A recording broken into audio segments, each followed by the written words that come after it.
Mr. Temple!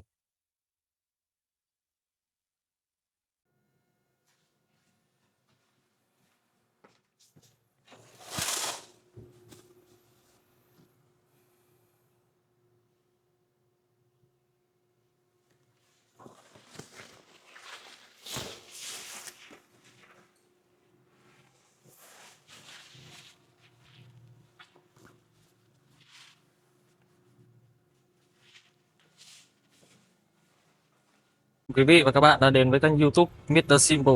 Số đầu tiên hôm nay thì mời quý vị và các bạn cùng theo chân mình đến thăm một người bạn khá là đặc biệt, một streamer. Cậu ấy đến để live show. Rồi, buổi hôm nay thì mình sẽ đi xe khách. Hiện tại thì mình đang ở bến xe Mỹ Đình. Hôm qua mình đã đặt xe đi live show. Bây giờ mình sẽ đến quầy soát vé.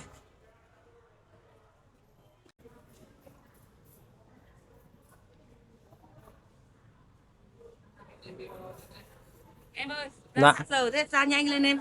Vâng. Chị bảo nhá, em đi ra Dạ. cửa số 2 kia đi thẳng xuống ô 50 cho chị. Vâng. Xe Ngân Hà. Em cứ đưa Xe vé Ngân Hà lên đúng là không ạ? được. Ừ. Vâng. Ừ. Nốt Em cứ đưa 50. vé cho họ là được. Vâng, ok, em cảm ơn chị ạ. Ra luôn một tí đi. Dạ. Vâng ạ. Rồi, như vậy là mình sẽ ra xe. Lâu lắm rồi mình mới đi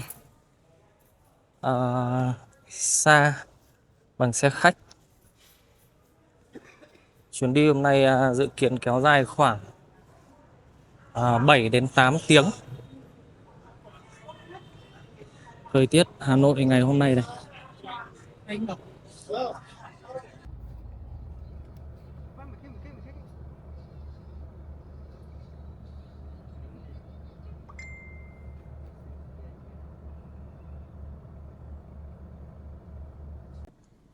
Lúc lên xe thì cũng hơi vội, gần đến giờ đi rồi.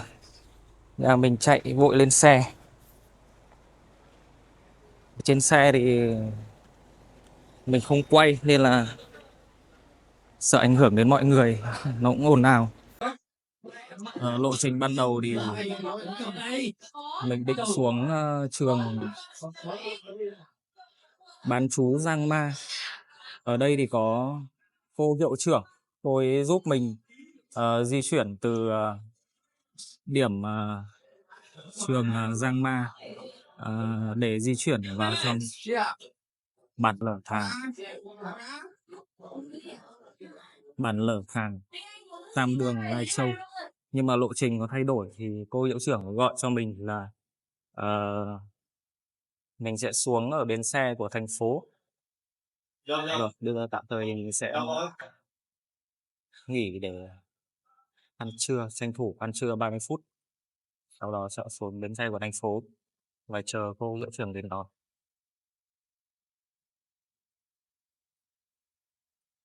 Nhà bếp đang chuẩn bị cơm trưa đây.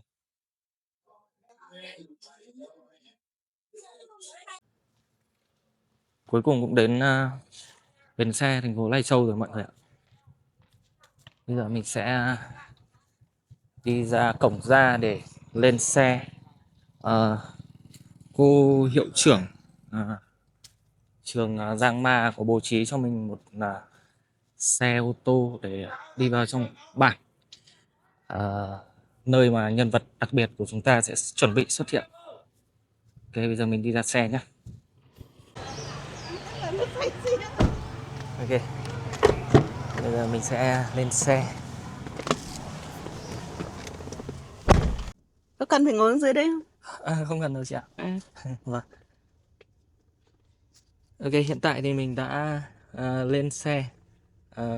Buổi hôm nay rất may mắn là được chị Xuất, hiệu trưởng trường. Chị có thể giới thiệu qua cho mọi người biết được một chút thông tin về chị được không ạ? Chị tên là Vũ Thị Xuất, Dạ. hiệu trưởng trường phổ thông dân tộc bán trú tiểu học Giang Ma. Vâng ạ. Rất là vui hôm nay được chào đón em Vũ đến với Lai Châu. Đây giới thiệu với mọi người. Ngoài ra còn có sự giúp đỡ rất là nhiệt tình của Thầy Kiên. em xin phép hỏi tên anh ạ. Anh là Kiên, Dạ vâng, anh anh là Kiên giáo ạ. viên của trường tiểu học Long Ma. Dạ vâng ạ. Có sự giúp đỡ rất là nhiệt tình của chị Xuất và anh Kiên. À, Đây đây, nha, trên. bây giờ thì mình sẽ tranh thủ xuống dưới một cái siêu thị để mình mua sữa cho các cháu nhà bạn Hoàng. Xem Cái này cũng được. Bên cái xe này. đảo. Không. Tiện tay bên luôn ra xe hậu cái. Chị mở xe cho. Tiện tay.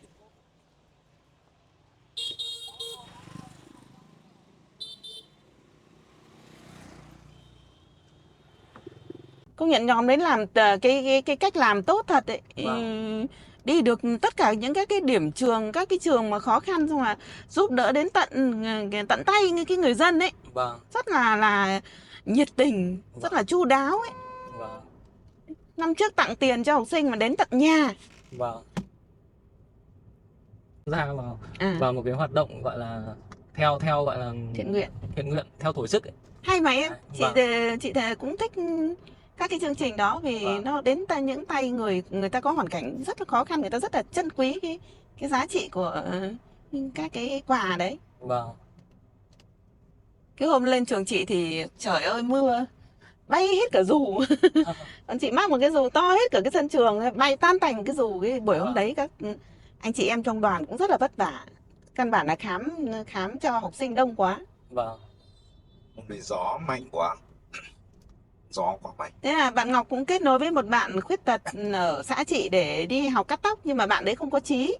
Thế ạ. Bạn ấy tức là chỉ muốn sống dựa vào người khác thôi. Vâng. Thế là đào tạo mấy tháng trời mà cũng chưa thành nghề, xong về bạn ấy lại không tích cực học, chỉ có nằm một chỗ, chỉ muốn nằm và ăn thôi. Cho nên là Ngọc cũng nản.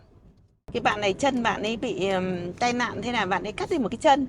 Thế là cái chân bạn ấy càng ngày nó càng lớn, nó càng phát triển thì nó bị kích cái chân giả. Thế là không đi được, đau. Thế là Ngọc cũng cho về để phẫu thuật lại, chữa chạy cái chân đấy, nếu mà ấy phải mấy chục triệu không chữa được đâu. Thế là lành lặn một chút rồi thì Ngọc lại định hướng là bệnh tật cái chân như thế thì không thể lao động vất vả được, thì định hướng cái nghề cắt tóc. Thế nhưng mà bạn ấy không có chí hướng tiến thủ, cho nên là Ngọc nản, thế là không đầu tư nữa. Chỉ đầu tư cho học thôi. Và cái hôm đấy lên là nhân dịp gần Tết, thế là lên là từ hôm đấy là bạn ấy cũng không ngại gặp chị. Vì gặp chị là chị cứ thuyết phục đi học ấy. Bạn ấy lại không đi. Ngọc lên vào tận nhà bạn ấy, mà cái nhà nó không thành nhà, nó như là một cái nán để người ta ở, cũng không bằng như thế. Chỉ cần một trận gió to là có thể đổ lúc nào.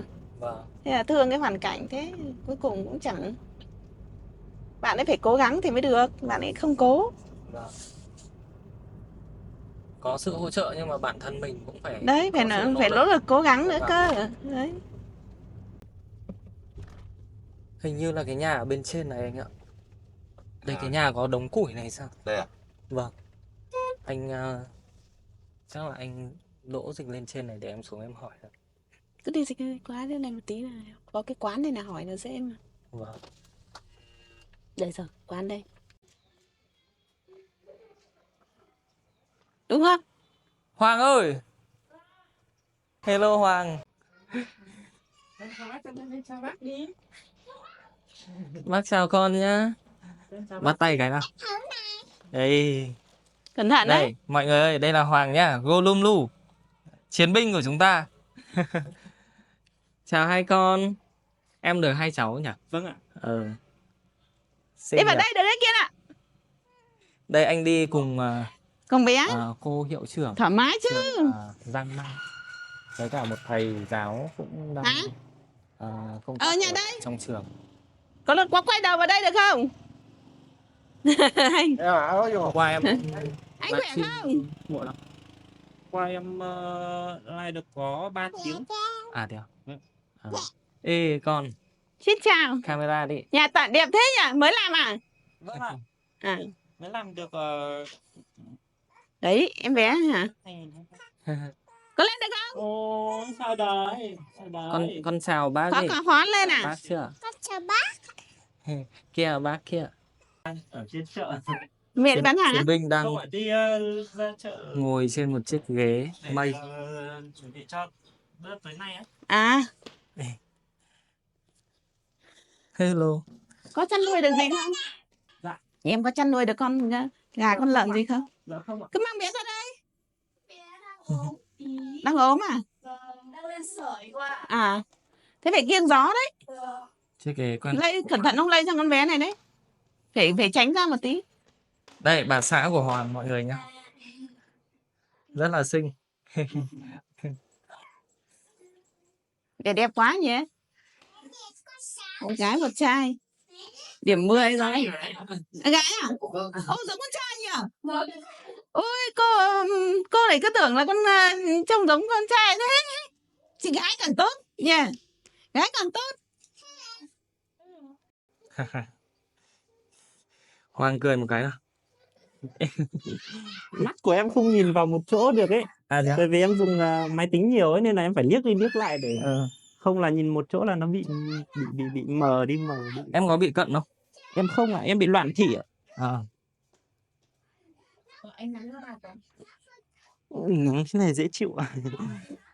À Hoàng có cái móc này để có thể treo điện thoại vào. Cái hôm mà anh nhắn tin xong anh gọi cho em ấy, anh cũng khá là bất ngờ khi mà em sử dụng điện thoại và nhắn tin rất là nhanh. Em nói chung là thiết bị gì em cũng dùng được hết ạ. Ờ. Ngày xưa cái lúc mà em còn chưa dùng máy tính này em còn hay sửa tivi với cả mấy cái đồ thu các thứ. Thầy giáo. Đây là thầy giáo. Các bạn. Thầy Kiên đang công tác ở trường Giang Ma. Này có thầy chở mình và cô hiệu trưởng vào trong nhà Hoàng. Nhìn Hoàng ở ngoài to hơn ở trong livestream mọi người ạ. Nhìn đô hơn đấy. Hôm trước livestream còn có mấy bạn yêu cầu là xem 6 múi. Hôm đấy là cũng đáp ứng nhỉ? Đáp ứng yêu cầu. Ô anh xem đến giờ đấy luôn à? Anh xem mà. Anh mà có thời gian rảnh là anh xem lâu lắm. Thế là Hoàng đã bị lộ 6 múi mọi người ạ. Có một bạn là thỉnh thoảng anh xem livestream cũng thấy bạn ấy vào xem một comment. Vừa rồi là có thêm cả một bạn là Trực Chu nhỉ? Vâng, bạn ấy bạn Huy nữa. Bạn Huy. Các bạn khá là quan tâm đến Hoàng và donate cho Hoàng, động viên Hoàng để Hoàng có thể tiếp tục những công việc của mình hiện tại. Đấy. Cái lúc mà em còn chưa kiểu tay chân nó càng ngày càng dài ra xong nó càng cứng đơ ấy.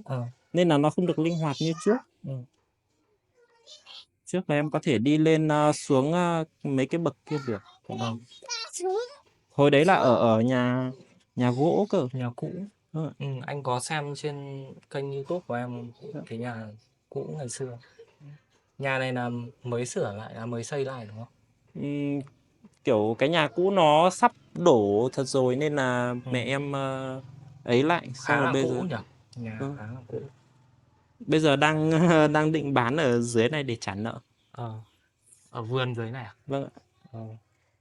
Thực ra ở trong này thì đất nhà nào cũng đều rộng như thế nhỉ? Nhưng mà không được giá đâu. Tại vì nó ở trong bản. Nó không giống như kiểu ở trên thành phố. Đúng rồi. Cái chân của em nó bị ấy. Kiểu mỗi lần mà duỗi cái đầu gối ra là nó bị đau ạ. Tại vì em ngồi em phải lấy đầu gối em tì như thế này. Đó, xong rồi mỗi lần em mà chuẩn bị đi ngủ là em phải tựa ra để em duỗi cái chân này thẳng ra thì mới bắt đầu đi ngủ được. Không là nó sẽ bị đau. Tại vì là ngày xưa cái lúc mà em còn nhỏ là nó không bị kiểu cứng xong rồi như thế này đâu. Ngày xưa lúc em còn nhỏ em kiểu làm gì cũng làm được linh hoạt lắm. Mấy cái việc nặng các thứ là em không làm được luôn. Năm nay em bao nhiêu tuổi rồi? Em 25. Thế hồi em đi học thì em đi học như thế nào? Em có cái xe lăn ấy ạ. Hồi À. đấy là kiểu học ở dưới kia.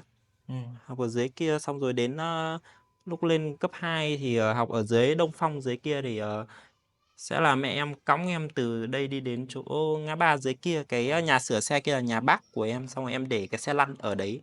À. Xong rồi mỗi sáng là mẹ em sẽ cõng em ra đến đấy. Xong rồi cho vào xe lăn. Xong rồi nhờ các bạn đẩy đi xuống. Xong rồi học được một thời gian thì em được các bác ở bên cũng ở Hà Nội xuống. Xong rồi là cho em vào trong trung tâm bảo trợ ngoài kia để cho dễ đi học các thứ. Mà em vào đến đấy thì đến cuối năm 2012 thì ốm quá xong rồi người ta lại đưa về. Nên là Đã bảo trợ ở xã hội thì mình đúng không? vâng ạ, vâng ạ. Thế là về nhà được một thời gian thì các bác ấy lại tài trợ cho cái laptop. Xong rồi em học dùng laptop. Thế là bây giờ em biết dùng máy tính các thứ. À, thế là sau cái đợt ốm nặng đấy là em nghỉ học luôn đúng không? Vâng ạ. Kiểu nó cũng giống như bây giờ ấy, lâu lâu. Nhưng mà đợt đấy là ốm hơn nữa cơ, kiểu cứ mỗi buổi sáng đi học là sáng nào em cũng chảy máu cam ấy. Xong rồi thầy cô ở trong trường ngoài sân thàng kia cũng sợ. Cũng sợ. Xong rồi các bạn cứ đẩy về trong trung tâm bảo trợ, xong rồi trong trung tâm bảo trợ sợ em không qua khỏi được ấy. Nên là trả em về. Vì lúc đấy là mọi người cũng nghĩ là cái sức khỏe đang kiểu bị yếu quá nhỉ. Đấy, nên là cũng lo lắng. Thế là Hoàng đã bén duyên với máy tính là từ thời gian đấy đúng không? Hồi đấy là có bác một bác ở bên Hà Nội với cả một chú nữa. Xong rồi kiểu tài trợ cho cái laptop. Xong rồi chú ấy cứ tầm 1 tháng là chú ấy lại xuống Lai Châu một lần để xem em học hành sử dụng máy tính các thứ thế nào. Hồi đấy còn chưa có mạng wifi cơ, còn đang dùng Decom 3G. Cháu xin phép cháu quay cô nhé. Cô vừa đi chợ về. Đấy, mẹ Hoàng trẻ xinh lắm. Wow, đẹp quá. Lúc nãy cháu có bảo Hoàng là cháu xuống, cháu mấy cô hiệu trưởng trường Giang Ma với cả thầy đang công tác ở trường Giang Ma. Thế bảo Hoàng là bảo mẹ không phải đi chợ mua gì đâu. Nhà có gì ăn đấy. Nhưng đây mẹ Hoàng đi mua bao nhiêu đồ này mọi người ơi. Mình và mọi người cùng khám phá góc livestream của Hoàng, nơi mà Hoàng kết nối được với cả cộng đồng. Hiện tại thì Hoàng sắp đạt được nút bạc rồi mọi người ạ. Một thông tin khá là vui. Đó. Đây. Hiện tại Hoàng di chuyển bình thường thì Hoàng sẽ di chuyển bằng chiếc ghế mây quen thuộc này. Đó. Từng bước một.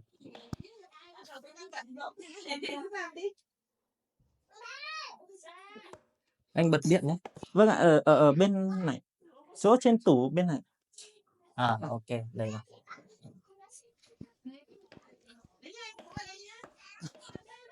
Vâng ạ, thế thầy cô đi luôn ạ. Vâng ạ. Em cảm ơn thầy cô ạ.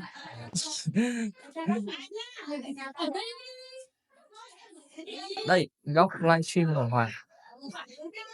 Đây là cái góc livestream. Rồi, một góc rất nhỏ.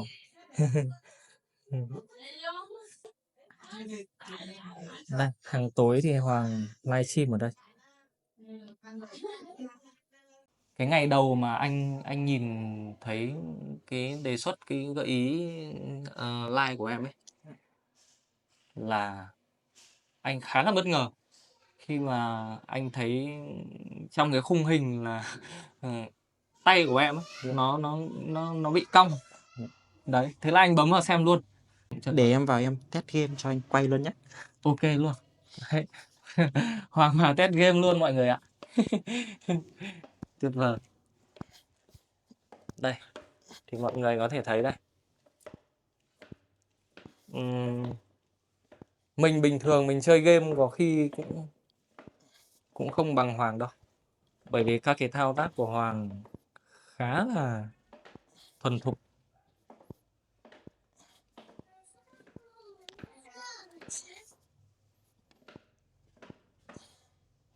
Đó. Bạn ấy đã di chuyển vào vị trí. Rồi.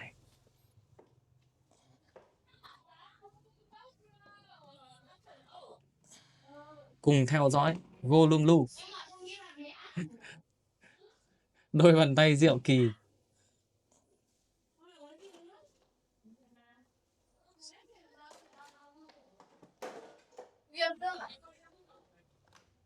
Đây, thường là em sẽ dùng cái lót chuột này. Em để đây đến mốc rồi, mấy hôm nay toàn dùng tay cầm ấy. Đây em sẽ kẹp một cái bảng học sinh ở dưới cái lót chuột để tạo cái độ phẳng. Đó, xong rồi em sẽ để như thế này.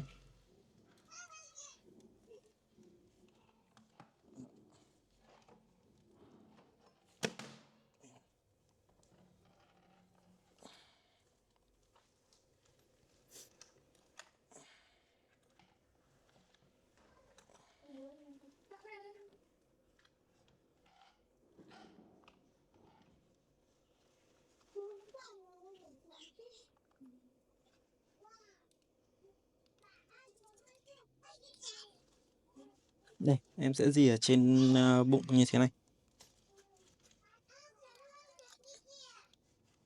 Để em vào game PUBG. Ok. Hoàng có thể chia sẻ một chút cái tốc độ chuột em để thì em có để tốc độ cao không? Em thường là trong Windows thì em không chỉnh, nhưng mà trên chuột thì em toàn để DPI cao nhất ạ. Ok. Tại vì có nghĩa là mình sẽ setup ở trong game. Không ạ, đây có cái nút tăng DPI, giảm DPI này. Okay. Là nó sẽ tăng độ chậm với cả tăng độ nhanh với cả chậm. Đây em vào PUBG luôn. PUBG với cả Liên Minh là cái hai tựa game mà em có nhiều anti nhất. Ok. Rồi các anti, bây giờ các bạn có thể vào xem này. Đây, em đang vào game. Nó vào sẽ hơi chậm một xíu. Xem xong và tiếp tục ý kiến. Thường là nếu mà em livestream là các bạn sẽ chỉ nhìn thấy cái màn hình game với cả mỗi cái cam nhé. Em chưa có sắm thêm một cái cam để đằng sau để các bạn ấy soi cho đã.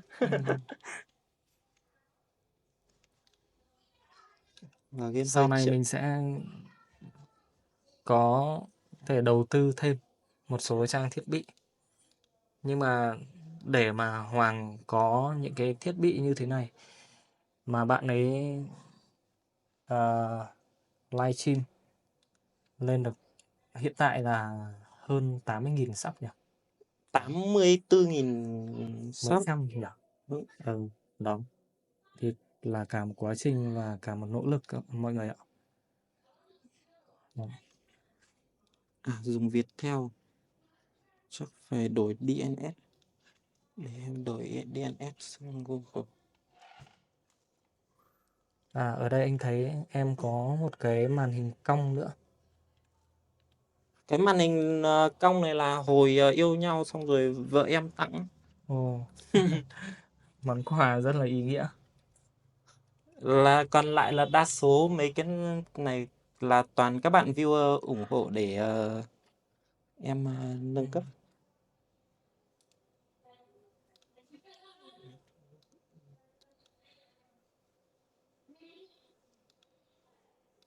Giờ Viettel chặn hết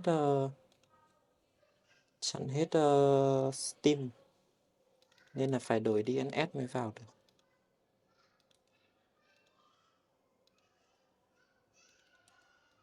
Bạn ấy còn giỏi máy tính hơn cả mình mọi người ạ.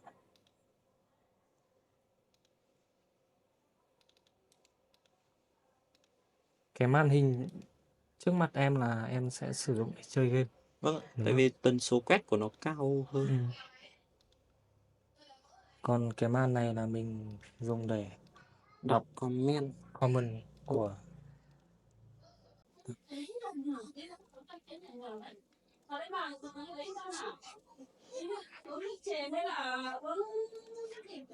Nhưng mà em ngồi một tư thế như thế này lâu là cũng khá là mỏi đấy nhỉ? Không, tại vì là em ngồi từ bé rồi ấy. Nên là nó vào đúng cái form rồi. Ờ.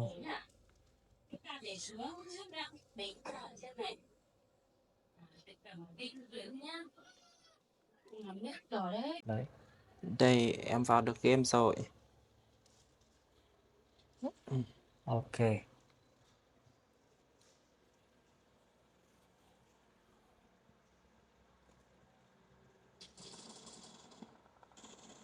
Hơi lag một xíu. Cái này lên YouTube có bị bản quyền không Hoàng nhỉ? Dạ không ạ, anh cứ yên tâm đi. Ờ. Có nhạc các thứ mới sợ. Đây. Đấy, em ghim tâm này. Các bạn ấy hay bảo là em sử dụng hack này nọ này. Đây là cận cảnh mà em bắn với cả ghim tâm này đó. Không giật luôn. Đó. Mọi người có thể theo dõi từ đầu video đến giờ. Đấy, khi mà Hoàng ngồi xuống máy, các cái thao tác của bạn ấy này.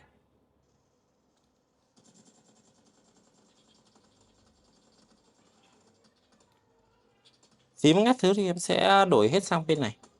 Là em hay dùng mấy cái phím mà nó có phím số thì mới tận dụng được tối đa. Cái vị trí em đặt tay đúng không? Vâng ạ. Ok. Đây là cái em chơi bằng chuột với bàn phím này.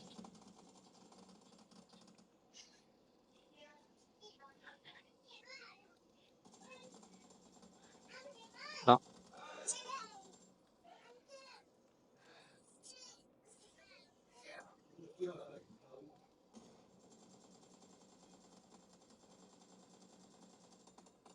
Còn đây em sẽ đổi qua chơi bằng tay cầm. Kiểu chơi bằng chuột với bàn phím thì em sẽ phải nghiêng đúng một cái tư thế nó lâu dài ấy. Thành ra là hiện tại là đang bị đau phần mông nên là không giữ nguyên được cái tư thế đó. Sao xuống?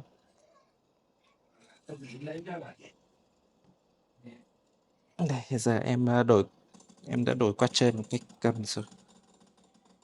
Mà chơi bằng tay cầm thì em cũng không thể nào mà nhấc lên xong rồi chơi thế này được. Em phải kiểu ghi lên, vẫn ghi lên bụng. Đó.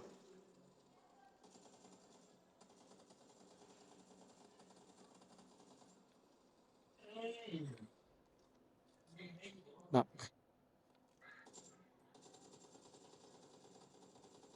Đó.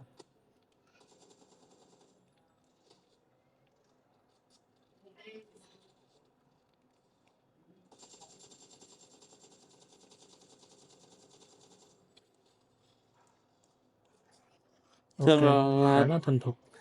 thường là tất cả các thiết bị từ bàn phím cho đến tay cầm hoặc là điện thoại các thứ em đều có thể chơi được.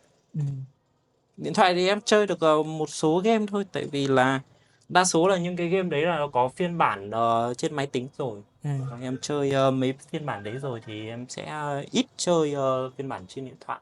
Vì đồ họa nó không được ấy á. Với cả cái màn hình điện thoại nó nhỏ, khi mà mình thao tác những cái Em kiểu em nút cầm, bấm nó cũng khó. nếu mà em cầm chơi là em sẽ cầm như thế này và em kiểu cái lưng của em nó không cúi xuống được. Nên là tầm nhìn của em nó hơi bị hạn Lại chế. phải tì tay xuống bàn nữa. Vâng. Đó. Thế này thì sẽ chơi được. Cái bàn này em có phải thay đổi gì không? Em lúc đầu mua là nó hơi cao một chút, xong rồi em nhờ anh họ của em cắt cái chân xuống để cho nó thấp Như hơn. vậy là cái bàn nó đang thấp hơn so với một cái bàn bình thường.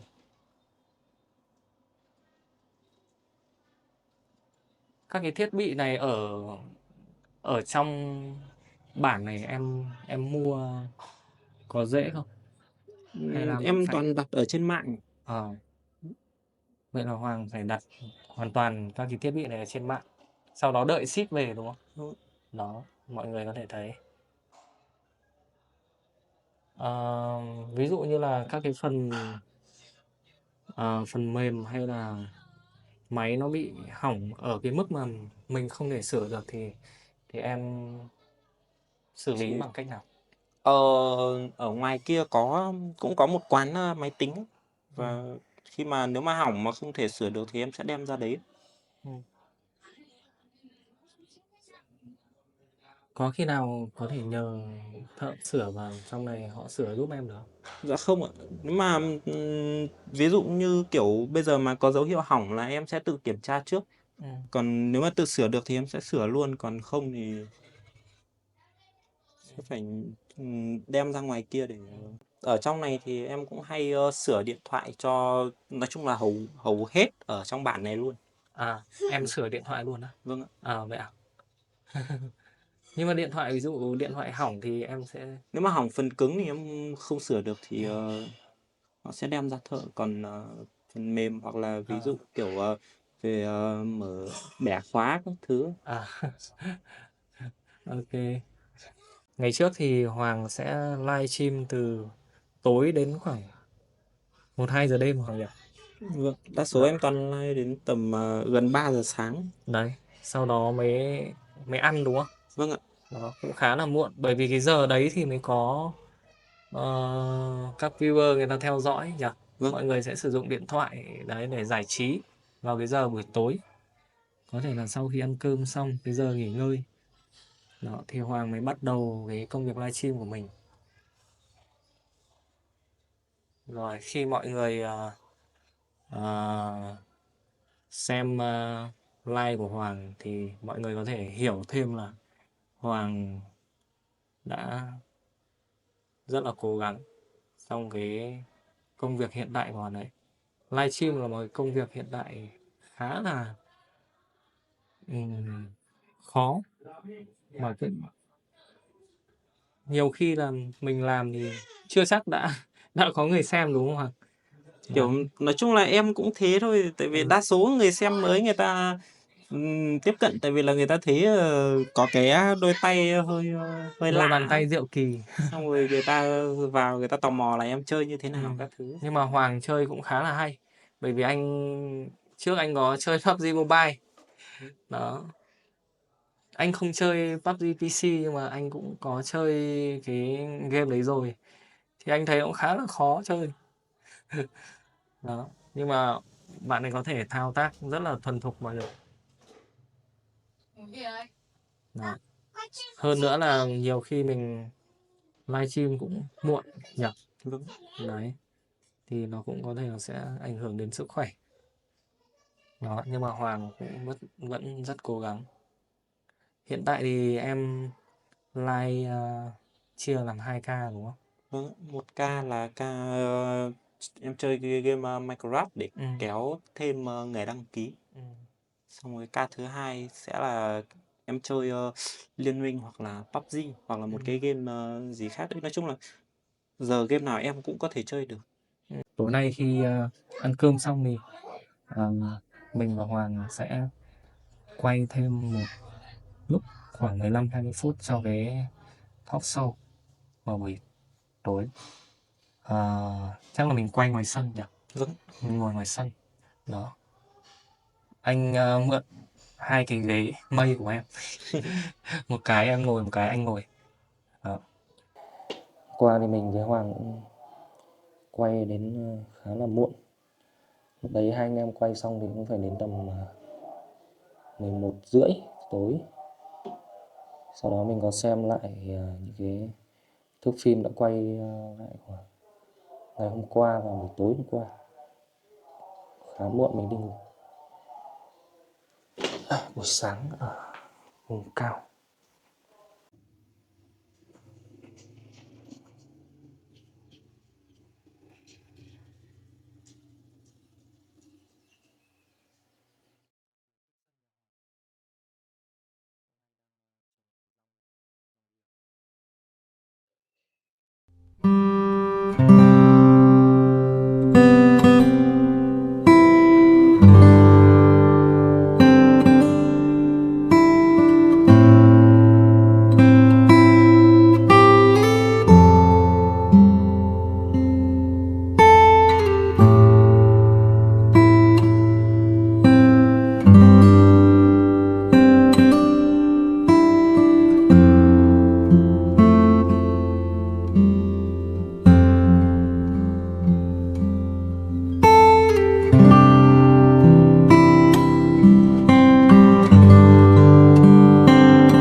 Mình về nhá.